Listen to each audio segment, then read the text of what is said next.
No caso de translações, essas são as variações das posições e velocidades, no caso de uma translação infinitesimal, e no caso de uma rotação infinitesimal, essas são as variações das posições e velocidades. Bom, isso tudo foi para preparar o terreno para dois teoremas. O primeiro diz o seguinte: se a lagrangiana e os vínculos holônomos a que o sistema esteja sujeito, então se a lagrangiana e os vínculos forem invariantes sob translações, então o momento linear total do sistema é conservado. Antes de enunciar melhor o teorema, especificar as condições, né?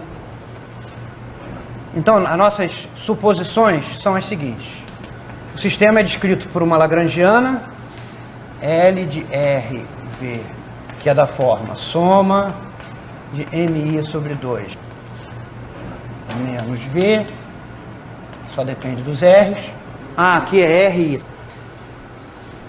Então, nossas suposições vão ser as seguintes: a lagrangiana é dessa forma, T menos V, e pode haver vínculos holônomos da forma P vínculos.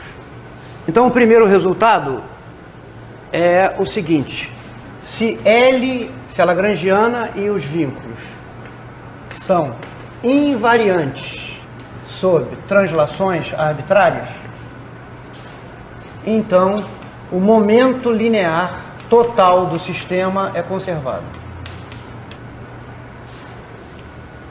Ou que dá no mesmo, é uma constante de movimento. Então, esse teorema relaciona invariância da lagrangiana e dos vínculos sob translações e a conservação do momento linear total do sistema. A demonstração é simples. Nós já temos tudo preparado aqui para realizar a demonstração. Quando o sistema está sujeito a vínculos holônomos, nós podemos construir uma nova lagrangiana adicionando a L uma combinação linear dos vínculos, os coeficientes simples multiplicadores de Lagrange, de tal maneira que as equações de Lagrange para essa nova lagrangiana, incluindo os multiplicadores de Lagrange no rol de coordenadas, dá todas as equações de movimento, tá? As equações para os Qs e automaticamente as equações FL igual a zero. Então, relembrando aqui, ó, a lagrangiana L, que é a lagrangiana original, mais soma, uma letra qualquer aqui, essa lagrangiana fornece as equações de movimento corretas, na presença dos vínculos, e as equações de vínculo FL igual a zero. Tudo de uma tacada só. Então, para levar em conta possíveis vínculos, vamos utilizar essa lagrangiana em lugar da lagrangiana original. Mas observem, se a lagrangiana e os vínculos não mudam sob uma translação, então esta lagrangiana modificada também não muda. Nós fazemos uma translação das coordenadas, nem L muda, nem essas funções FL mudam, que são as funções de vínculo, então L não muda. Então, como, por hipótese, variação da lagrangiana quando fazemos uma translação e a variação dos vínculos é zero, então a variação da lagrangiana modificada também é zero. E, olhando para cá, ó, trocando L por esse L modificado, isso aqui continua valendo, né? Então, nós temos zero, que é a variação dessa lagrangiana modificada. No caso de translações, ΔVi é zero. E os ΔRi são todos iguais a εn. Então, esse termo será zero e nós vamos ficar com uma soma de derivada da lagrangiana modificada em relação a RI vezes delta de RI, que eu já vou substituir por epsilon n. Então, esta soma é igual a zero. Agora, olhemos para as equações de Lagrange, ou as equações de movimento geradas por essa lagrangiana aqui. Pelas equações de Lagrange, nós temos ddt de equações de Lagrange para cada uma das coordenadas generalizadas, que no caso são as coordenadas cartesianas, tá? Componente do vetor posição de cada partícula. Note o seguinte: esses vínculos aqui, por hipótese, são holônomos, então não dependem de velocidade. Então a dependência nas velocidades dessa lagrangiana modificada vem só daqui, tá certo? E essa derivada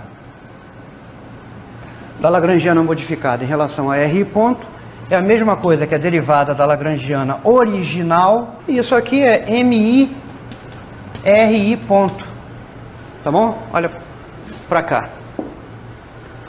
Mas isso aqui é o momento linear da iésima partícula, MI VI. Portanto, esta equação aqui, combinada com essas duas, está dizendo o seguinte: soma. Repare o seguinte, esse vetor epsilon n está multiplicando todos os elementos dessa soma. Então nós podemos fatorar esse vetor e escrever epsilon n escalar soma dos d rho de L e d rho de RI. Mas d rho de L e d rho de RI é ddt de PI, pelas equações de Lagrange e pelo fato de d rho de L e d rho de RI ponto ser PI. Então isso aqui é isso igual a zero, qualquer que seja esse deslocamento epsilon infinitesimal. Então, isto aqui que multiplica epsilon tem que ser zero. Mas como n é um vetor constante, há várias maneiras de escrever a mesma coisa.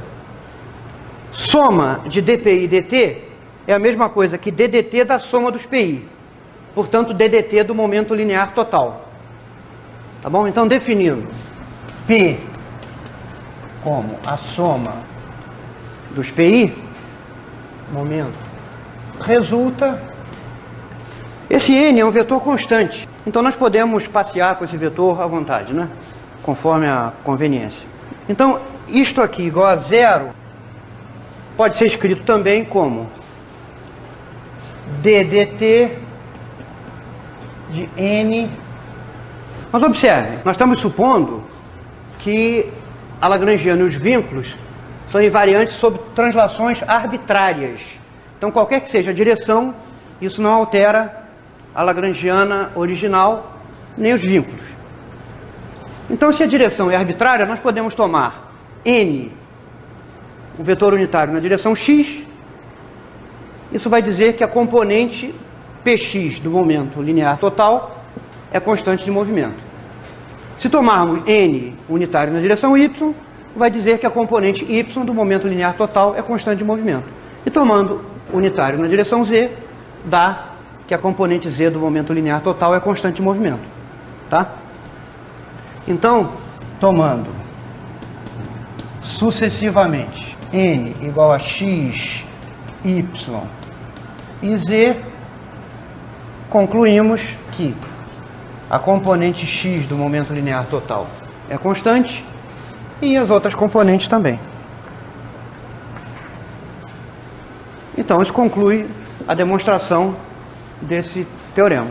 Se a lagrangiana e os vínculos são invariantes sob translações arbitrárias, então o vetor momento linear total do sistema é conservado ou é constante de movimento.